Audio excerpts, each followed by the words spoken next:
Alors, le but de ce tutoriel, c'est de vous montrer quels sont les principaux raccourcis clavier, vraiment les indispensables, ceux dont vous avez absolument besoin pour pouvoir travailler simplement avec le logiciel.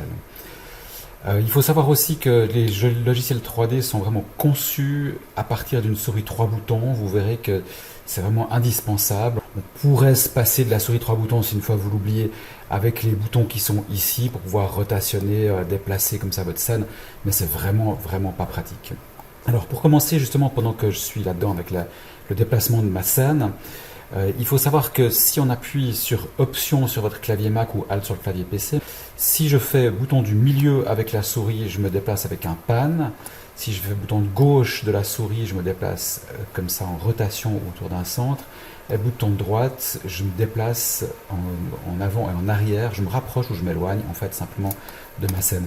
Donc rien qu'avec ces raccourcis souris, on pourrait dire, hein, en appuyant, je répète, sur Option, vous pouvez comme ça vraiment vous déplacer comme vous voulez. Ensuite, vous verrez que une scène 3D, là, elle est relativement petite, mais une scène 3D, ça peut être assez complexe, il peut y avoir vraiment plusieurs centaines d'objets, donc des fois, c'est compliqué si on doit vraiment se déplacer sans arrêt pour aller chercher un objet dans notre scène. On a un raccourci tout de suite pour le clavier qui est vraiment intéressant, c'est le raccourci O. Donc pas CTRL O, c'est juste la touche O. Autrement dit, si je sélectionne un objet, je sais pas, admettons, je veux prendre le parasol qui est ici, si j'appuie sur O, et ben, tout de suite, il me le frame, en fait, c'est-à-dire qu'il me le met vraiment au centre de ma scène. Ok. Si je choisis un autre objet que je vous montre, O, voilà, c'est pareil, ici, on est vraiment au centre. Puis vous voyez que là, je recule vraiment un peu de manière fastidieuse jusqu'au bout. Deuxième raccourci clavier, H. Si j'appuie sur H, il va me framer l'ensemble de ma scène. Ici, on voit qu'il y a un fond perdu qui a été créé avec une lumière. Tout est vraiment centré de manière à voir le tout, quoi. Donc O et H. Ensuite, vous vous souvenez que dans cette vue ici, la vue objet ou outliner, on a tous les objets qui sont vraiment résumés en fait de notre scène.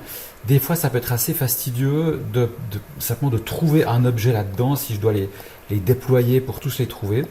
Il se trouve que j'ai un raccourci qui est assez pratique pour ça, qui est S. Si je prends par exemple cette chose-là, on voit que là c'est dans le groupe Van, mais enfin si j'appuie sur S ici simplement, il me développe l'objet jusqu'à ici au Color Box. On voit que c'est vraiment bien celui-ci qu'il a sélectionné lui-même. Donc ça aussi c'est pratique, ça veut dire que je peux maintenant appuyer sur O et j'ai mon Color Box qui est centré. Et puis si je vais regarder ici, Umbrella, voilà, je rappuie sur O et clac, il est centré. Donc comme ça, on a vraiment une gestion, on a vraiment l'impression au bout d'un moment d'être autour d'un établi, en fait, comme si on sculptait les choses.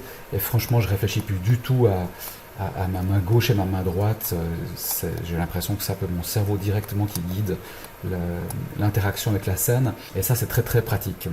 Voilà, l'autre raccourci clavier l'autre série de raccourcis clavier qui est très utile, on en a déjà parlé dans un autre tuto, c'est le raccourci ERT qui correspond à déplacement, rotation et scale de l'objet. Si par exemple là on a le parasol et qu'on aimerait le mettre ailleurs, il suffit que j'appuie sur E, donc là j'ai mes trois doigts qui sont en permanence posés dessus, E, et du coup comme ça je peux déplacer mon objet un petit peu comme je le souhaite, tac, le rotationner aussi, là j'ai appuyé sur R, T pour le scaler, là c'est que cette partie invisiblement, etc.